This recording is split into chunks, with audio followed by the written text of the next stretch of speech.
All right, great to see everyone, and welcome to being a lighthouse. I'm excited to talk about that today. And as we get started, I just want everybody to blow some healing love at Marie. I'm asking her to go to bed. She's been sick and coughing and not sleeping. And I said, we could all handle this. So if we want blow kisses and your healing blessings her way. And good night, Marie. Get some good sleep, feel better.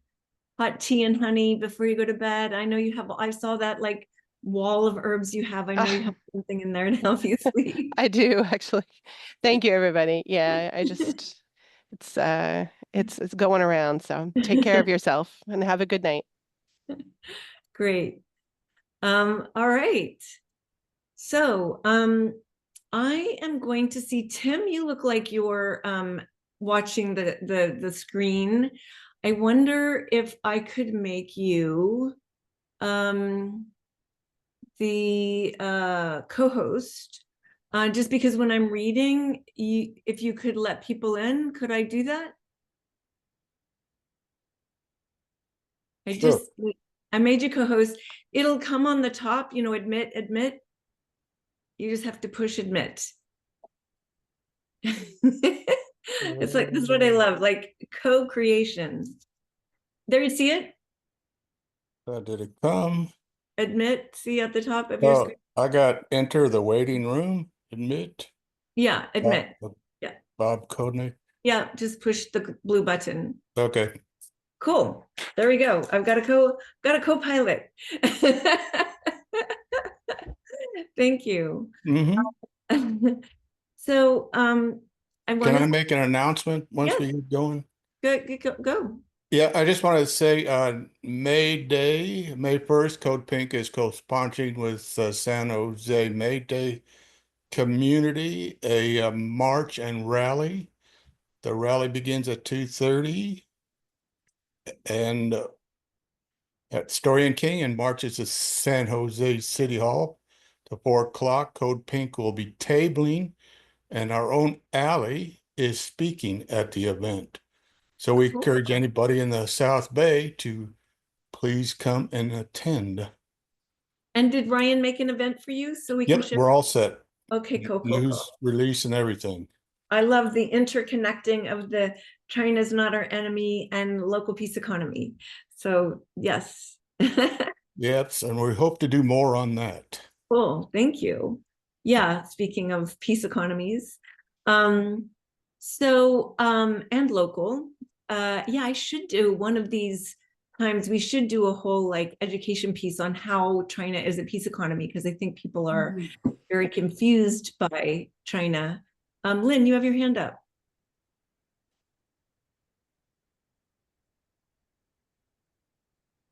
Yes, thank you. I just wanted, when you mentioned China, there's a healer, a huge international healer. It's Dr. Sha China. He's going to lead China into enlightenment, peace, green systems. He's huge. He's got thousands of healers with him, especially in China and Tibetan monks and all of it. So his name is drsha.com, and he's working with Love, Peace, harmonygroup.org. Thank you. Thanks, Lynn.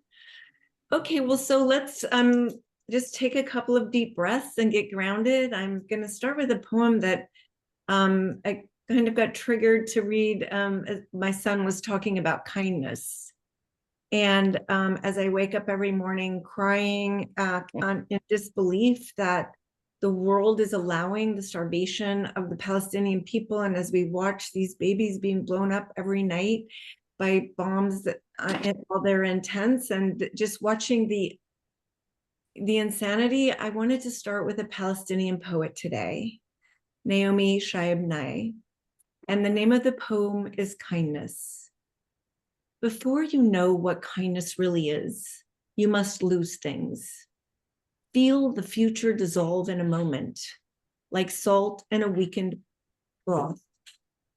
What you held in your hand what you counted and carefully saved, all this must go so you know how desolate the landscape can be between the regions of kindness. How you ride and ride, thinking the bus will never stop. The passengers eating maize and chicken will stare out the window forever. Before you learn the tender gravity of kindness, you must travel where the Indian in a white poncho lies dead by the side of the road. You must see how this could be you, how he too was someone who journeyed through the night with plans and a simple breath that kept him alive. Before you know how kindness is the deepest thing inside, you must know sorrow as the other deepest thing. You must wake up with sorrow.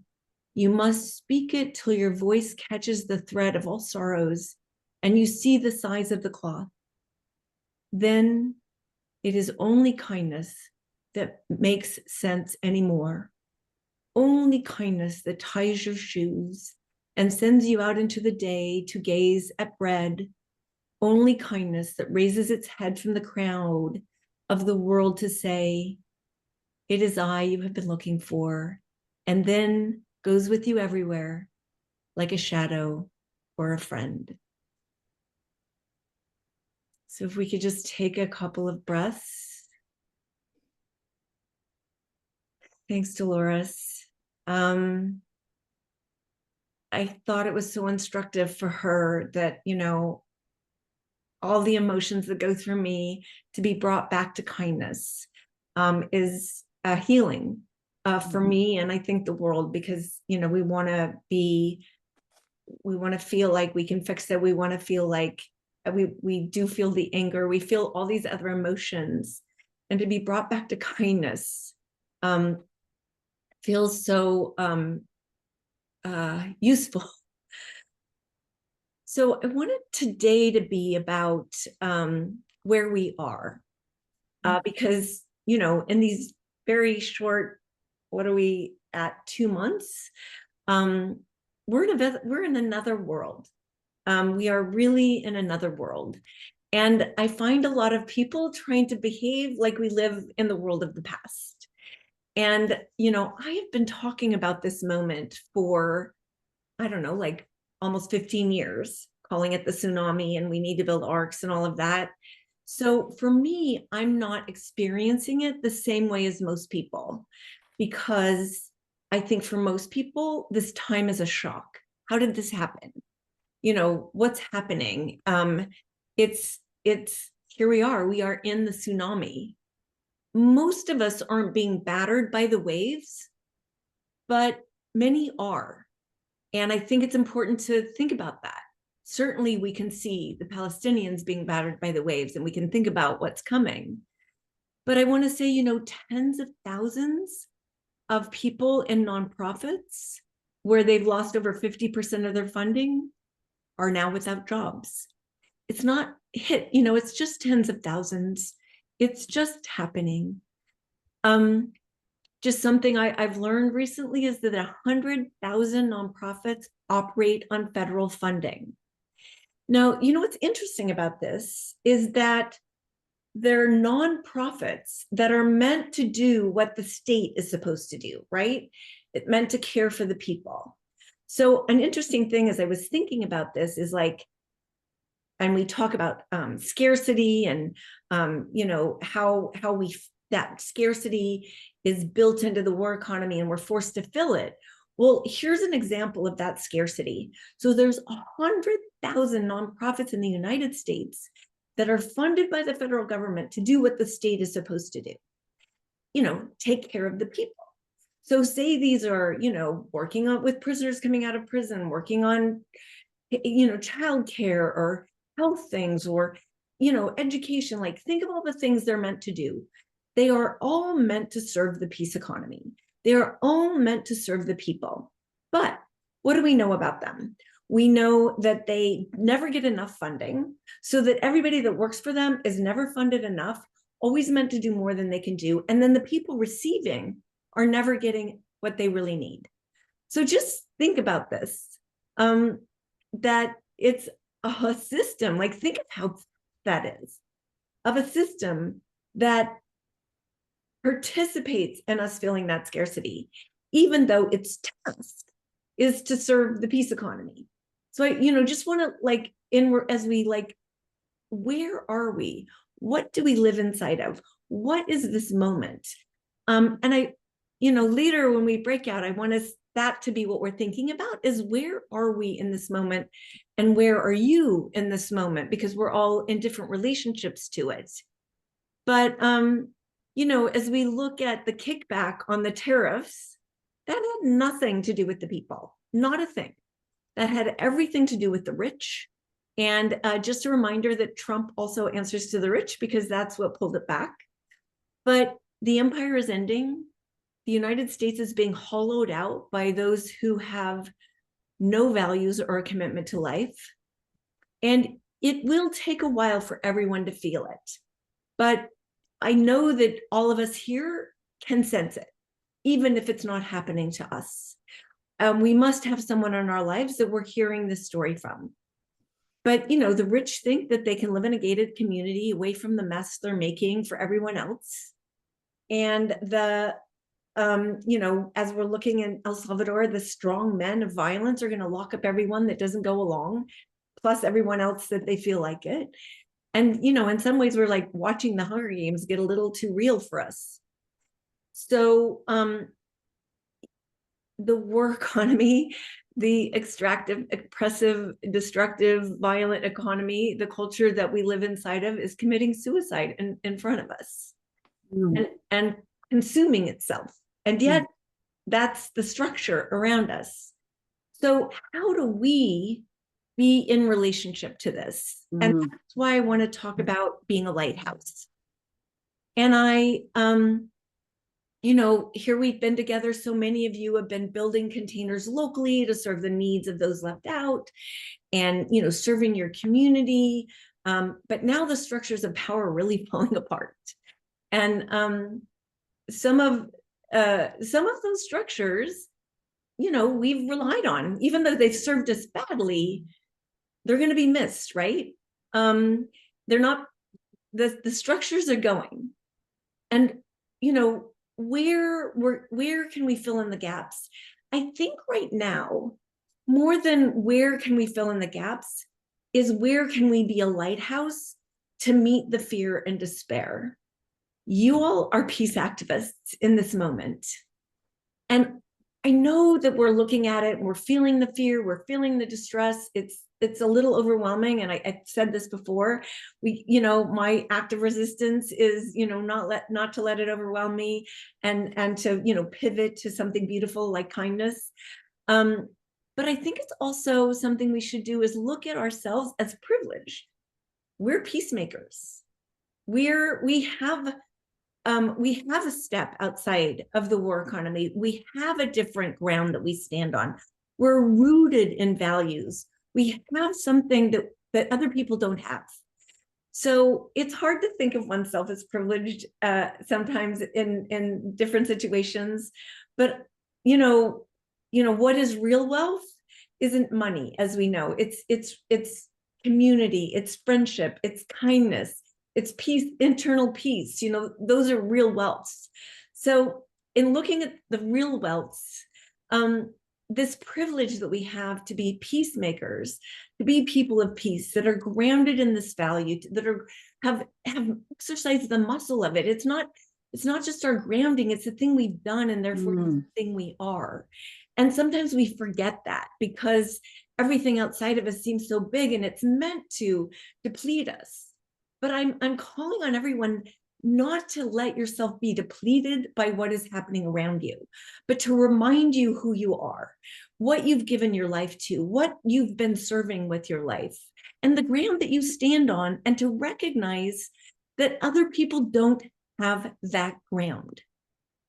So I'd really like some reflection on that. How does that make you feel? I know it's hard because but knowing who we are and where we stand, that is actually the place of power. It's like, I know the ground I stand on, I know who I am. And that's where we are as people powerful, because the people is the power. And more than ever in this moment, we have to remind ourselves, we have to remind those around us, we have to pull off of that toxic waste dump that has, you know, is usurped all the power. And when I say all the power, never in history have so few people held the reins of so much money, so much power over. So we should also look at that too. This has never happened in history, but the myth of David and Goliath is always something to root ourselves in. Always remembering that Goliath, also in the bigness, also in that sense of power, is the toppling, is the capacity to topple. It's we you know, we can pull the ground out from underneath Goliath. We just need to think our new tools. We have to use new tools and not be going like this, but being clever and using our imaginations and pulling the ground out. And, like, think about how it was such a small thing compared to how big Goliath was to have a slingshot, and blind them. It's that creativity that we get into when we move off the war economy of like we're inside the stupidity and into being in the peace economy, where our imagination comes back, where we can look at it and not see it as the monster, but instead see it as something where we can pull the ground out from underneath. And so having that different relationship to this moment than other people around us, and especially those who, I know a lot of them because I'm part of a lot of nonprofits where literally, we just hired new staff, or we had huge amounts of grants coming in, especially like I'm one of the founders of Agrarian Trust, where we move farmland to Indigenous farmers in land trust.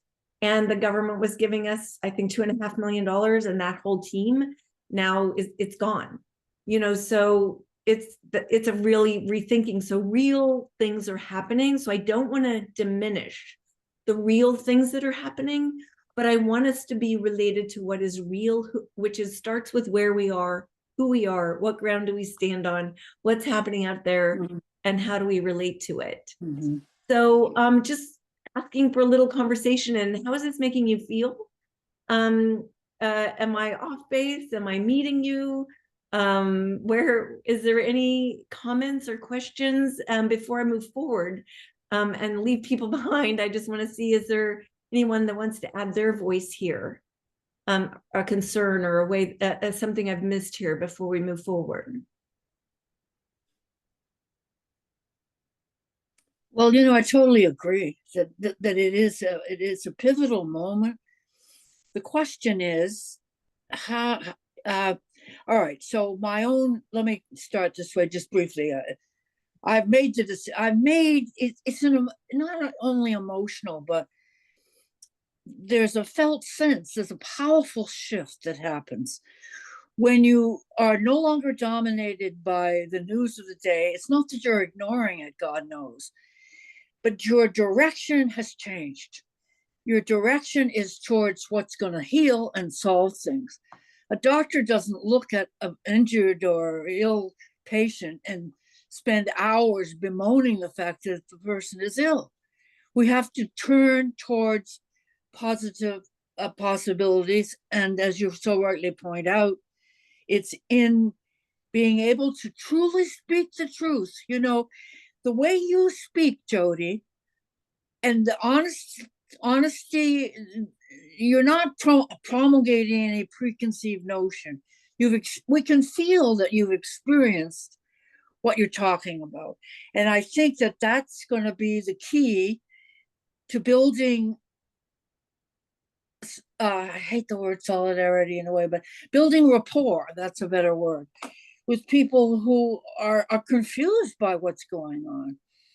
So I want to thank you and everybody who's speaking from the heart. I mean, enough already with the polemics. Jesus, we need all that information, I know, but we got to speak more directly.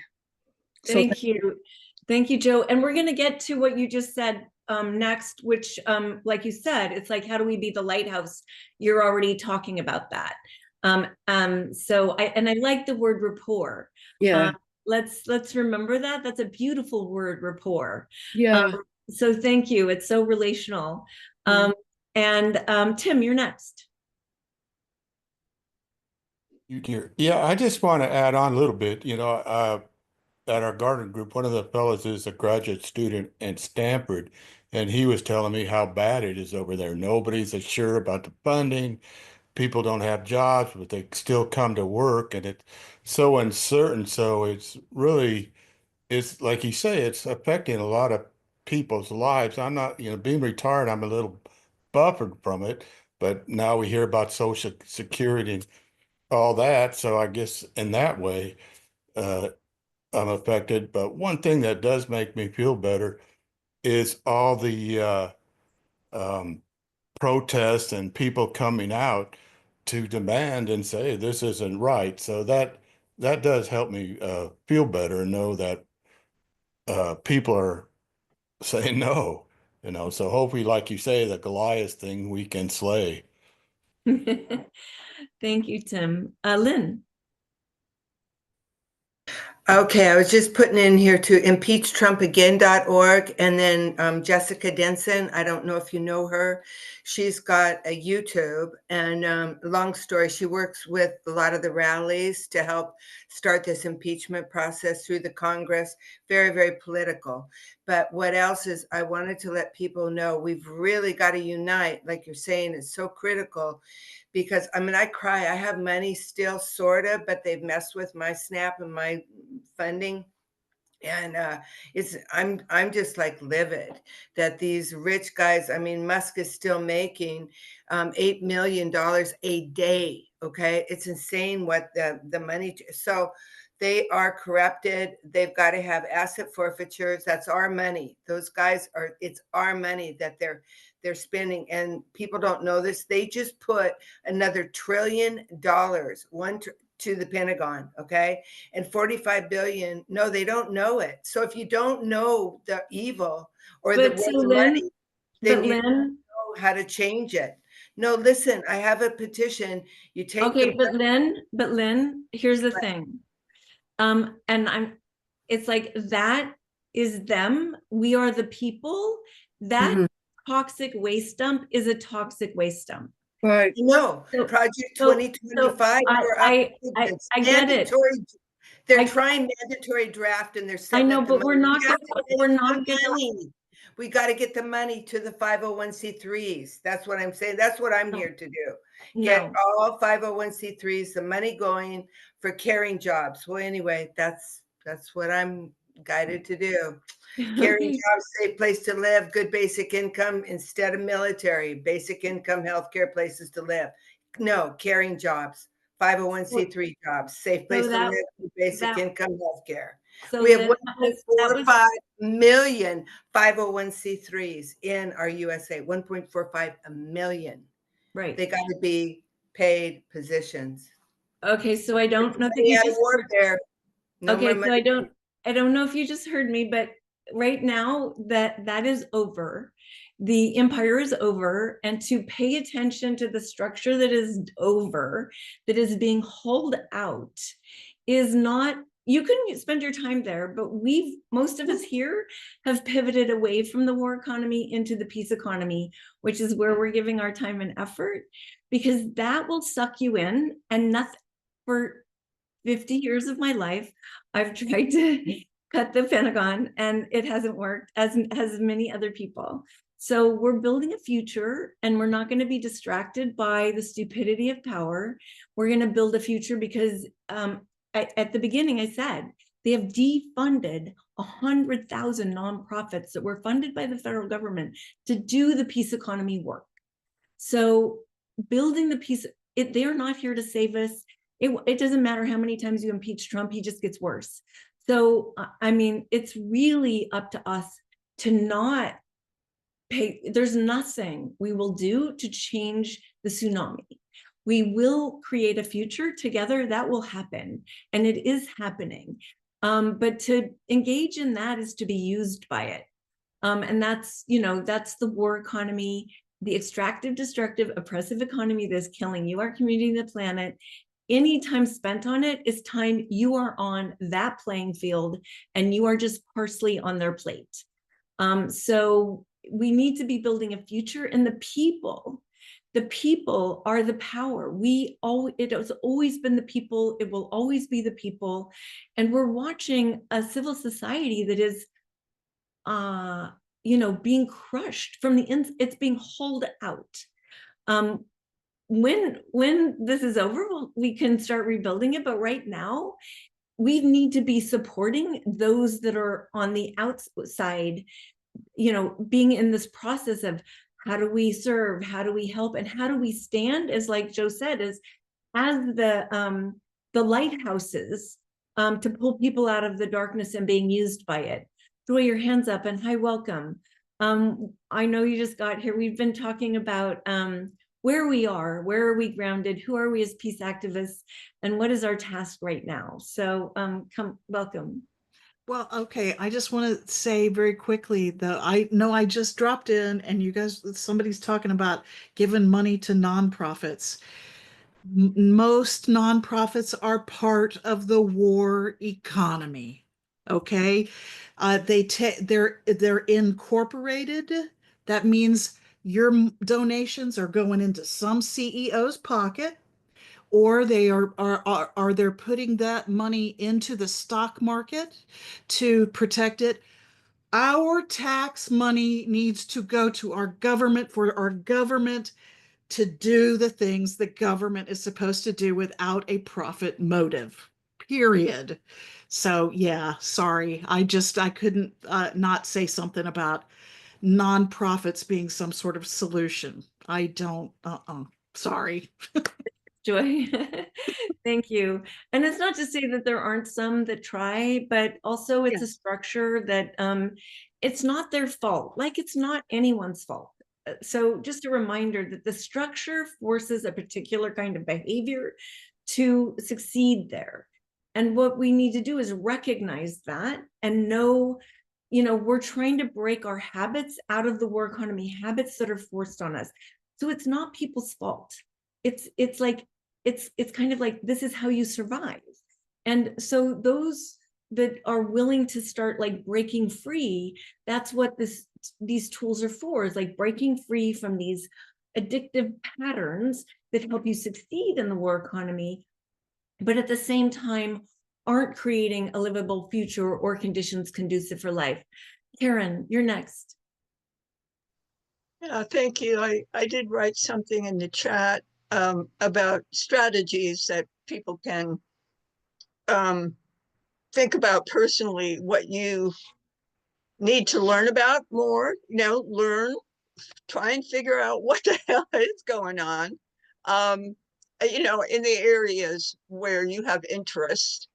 And you'll know how you can every day do something or some things that are going to be helpful to provide sanctuary. That's just the word I use, to help someone in need, because they may have new needs now because of these kind of changes in the government. They may have needs they didn't have before, or were filled by an NGO, or they're filled by somebody else.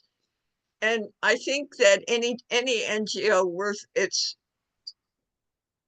support, worth you supporting, is going to keep doing exactly what they were doing before in terms of the stuff that helps people, either in their neighborhood or training kids, or whatever they do. They're going to keep doing that because they know it's right to do that. They'll find some way to keep doing it, so having government involved in those kinds of activities is not how change makers in many parts of the world serve the needs of the people around them. They don't have government come in and do something with them or for them, or they just do because they know what people need, they know what they need, and they get together and they do those things. So we kind of need to learn that here. Well, I think, Karen, in a socialist government, that happens where people's taxes move to a socialist government. The socialist government serves the social needs. And what we've learned is life expectancy in socialist countries is longer. Health is longer. Part of that is from no stress from those needs being met. I bet people are healthier just from knowing that there's someone there that they can turn to. And when I was describing earlier, like the fact that we have even the structure that's supposed to serve is really set up so it doesn't serve either the person doing the job or the person giving or the person receiving. So when we think of the peace economy being the giving, caring, sharing, thriving, relational, resilient economy, without which none of us would be alive, the system, even in the war economy, is set up to fail both. So the circle doesn't even happen. Do you know what I mean? So yes, every government, but if you think of why is there a state, it is to serve the people. And right now we live in a state that is to serve the rich and to serve violence. And that's your tax dollars. And earlier when someone was talking about how much money went to went to serve the military industrial complex, Lynn, I think you were saying it, that is 60% of our tax dollars. So like we are all, complicit in this violence because that money in another like socialist country, that money goes to the needs of the people. And now we're forcing Europe to spend even more money, and when when its peoples are really suffering that came out of the Ukraine war, which, has, I done more to crush France and Spain and Italy and Germany than a war could have probably. So, Moji. Hi, Jody. Thank you. It's nice meeting you again. I want to tell you one thing about, and I saw that, well, 2 weeks ago when we had between 3 to 5 million people, coming out in the demonstrations, hands off. Yes. And I was part of Occupy. And in Occupy Tucson, we were trying to, or some people were trying to build alternative structures in order to serve people's needs.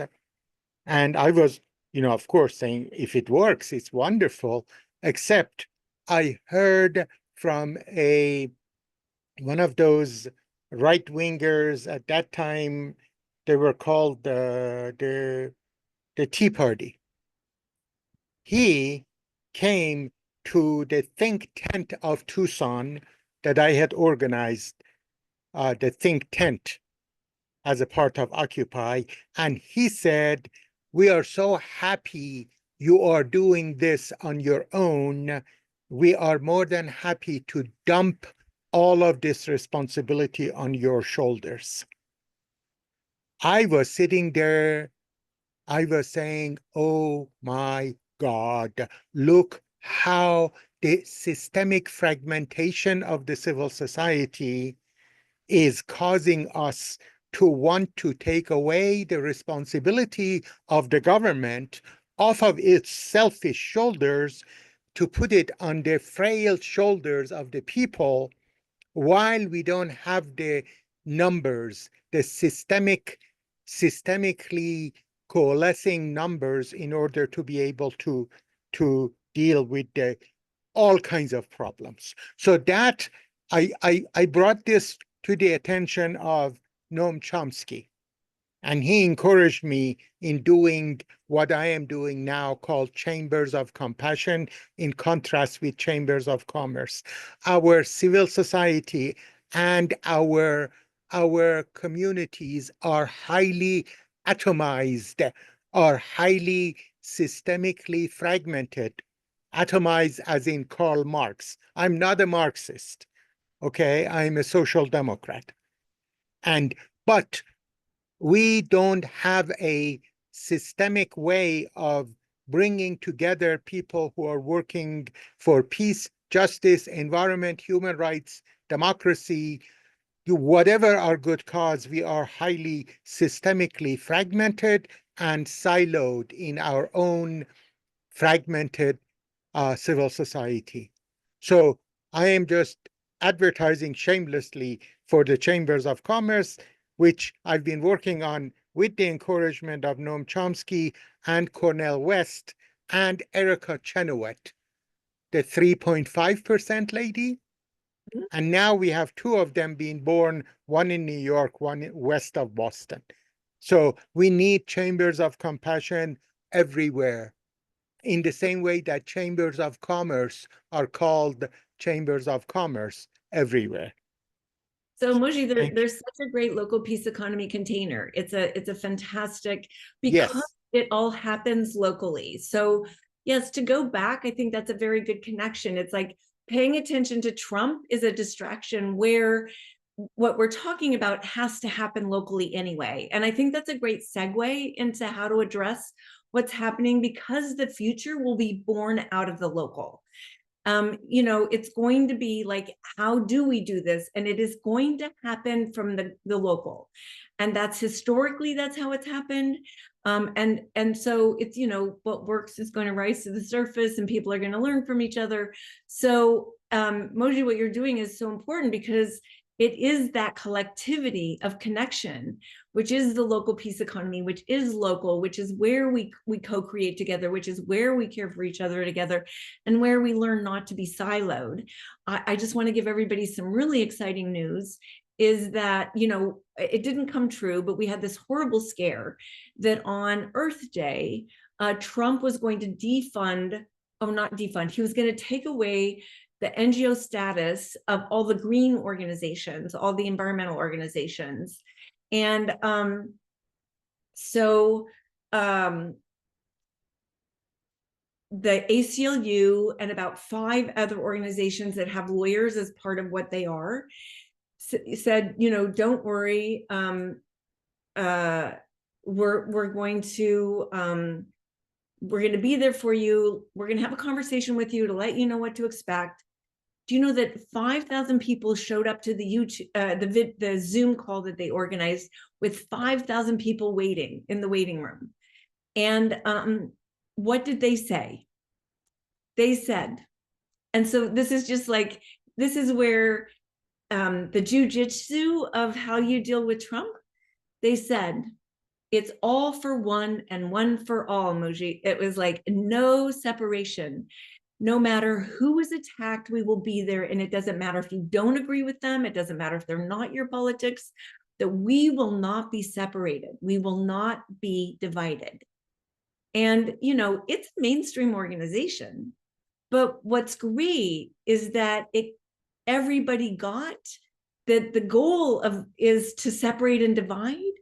And those that, you know, are the elephants in the room, you know, that we don't always, you know, that are kind of sometimes serving the empire more than the people, they got that even they had to create the container for everybody to be together. And so that the most vulnerable would feel protected, so that the people who were the most vulnerable on that call would know that the big guns were on their side.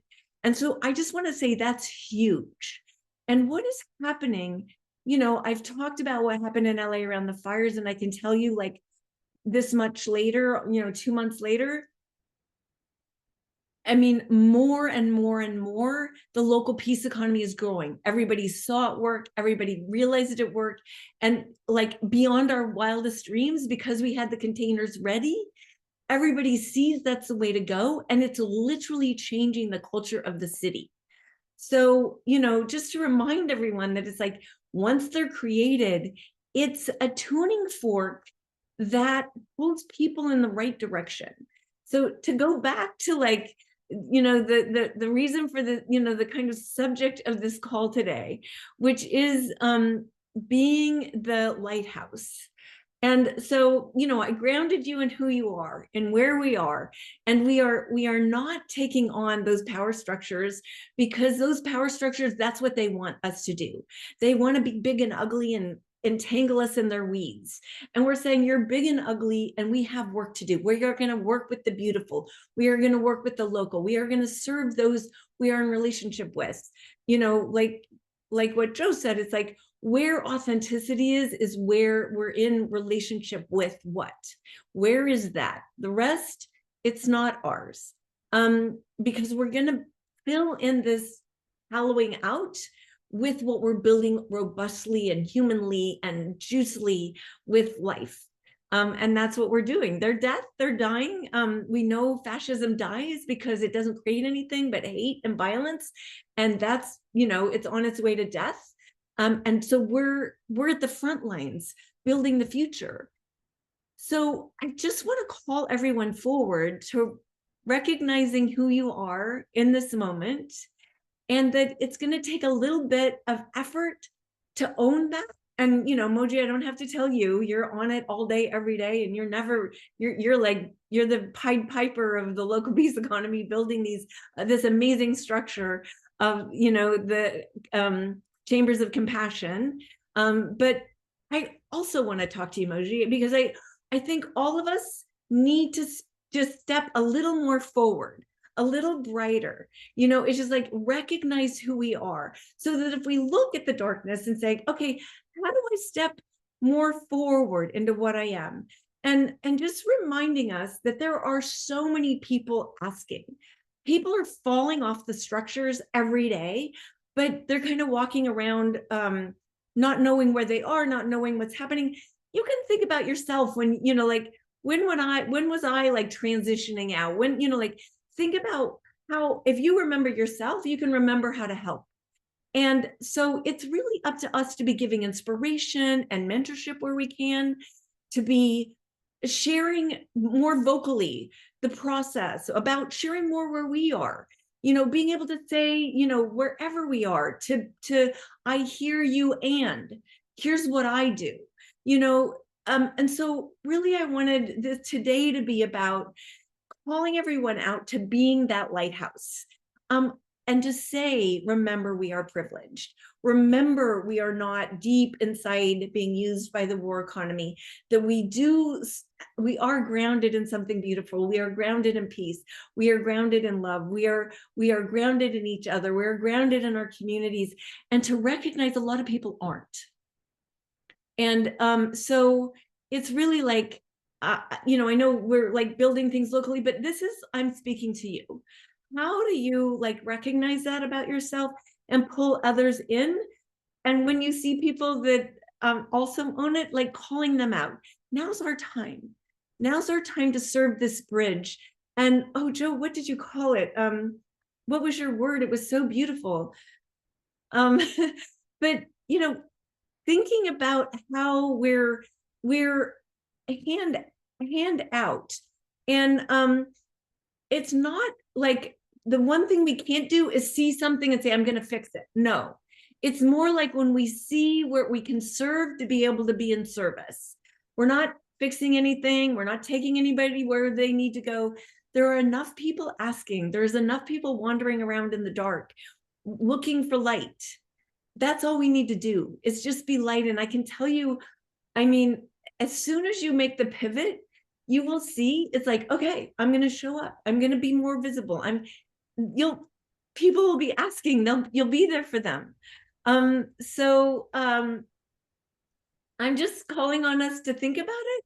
And in these breakouts, I'd love for us to talk, you know, I thought the question should be is, you know, first of all, what, when I say this, feels limiting about the idea of being the lighthouse? First, you have to think about, oh, why do I think I'm not a lighthouse? Why, you know, what's coming up for me that's always the resistance, right? When new ideas come up, we always meet it with whatever our resistance is. And then once you've talked about that, then what could it look like for you to shine? And, you know, for me, I'm in my keffiyeh everywhere I go. I can tell you that, like, first of all, that is a light for anyone who's in this movement. Wherever I am, people come up and just are in gratitude. It's a heart related thing. The same as if you were a peace sign, or, you know, a heart, or, you know, maybe now's the time to be wearing it.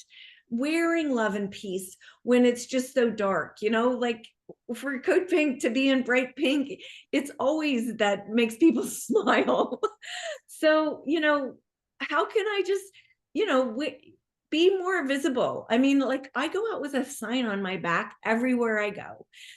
It starts a conversation. And you know what? I've never had anybody be angry at me for it. I'm sure they are, but they don't seem to talk to me about it.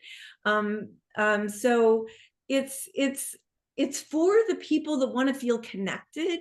And so, you know, what is your way, or what group are you in that maybe you should have spoken up and said, oh, I can feel the pain in this room. Here's something I do. Or, you know, so just think about that. And, you know, grounding. Where am I? Who am I in relationship to it? And recognizing that others are really struggling. And where are you that you aren't struggling with the same things they are? We're all struggling with stuff. I mean, struggle is part of being human. Conflict is how we grow. So it's more like grounding yourself in this practice of where am I, and that I am in service and I have something to offer. So before we go, did anyone have any other offerings or questions before we move into breakouts? I just, oh God, I just have one brief thing I want to say, that the word was rapport, that we have a sense of rapport. But it's not only rapport with other human beings, but it's also rapport with every living thing. And you know, the words maybe don't get it. Like music will take you there. There's to live with a sense of wonder. I've got irises that are coming up in my yard. My God, what kind of a thing is that? I mean, they're beautiful. They're amazing. And to live in such a way that you can receive that and also share it. Because I mean, it's not a big deal, is it? It's just a little iris, but oh my God, what beauty and what a sense of wonder it can bring. Thank you so much, Joe. Yes, wonder. And I love, you know, a reminder, because I think somebody just put, we don't need to agree on everything. I think that it's a great place to enter, where it's not about, it isn't about agreeing. It's just about being, finding that place of creating the space of being around an iris, around a piece of music, around delight. And, you know, one of my things lately is just like, when all else fails, find a way to play. I think we've forgotten how to play. And okay, Macy, I got it. So I'm thinking 4 to a room, if that sounds okay. You know, start out with any reservations you have before you move into what you want to do, because I think it's always good to get the reservations out of the way. Let's see. I'm going to, anybody else had something to say before we break out? All right, and I'm going to just leave them open for as long as y'all want to talk. This will stay open. So here you go. I love you all so much. Thank you for all you do. Thank you for your passion. Thank you for who you are in the world. Just deepest gratitude.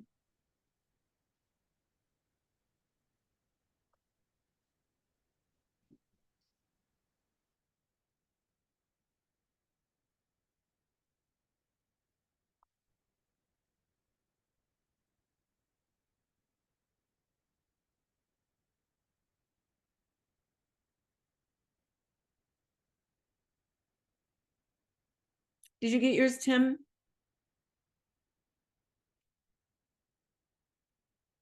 Can you see it? You're muted, so I can't. No, you were joined. I haven't. Oh, it Oh, says there I am. okay, cool. Okay, bye. Bye.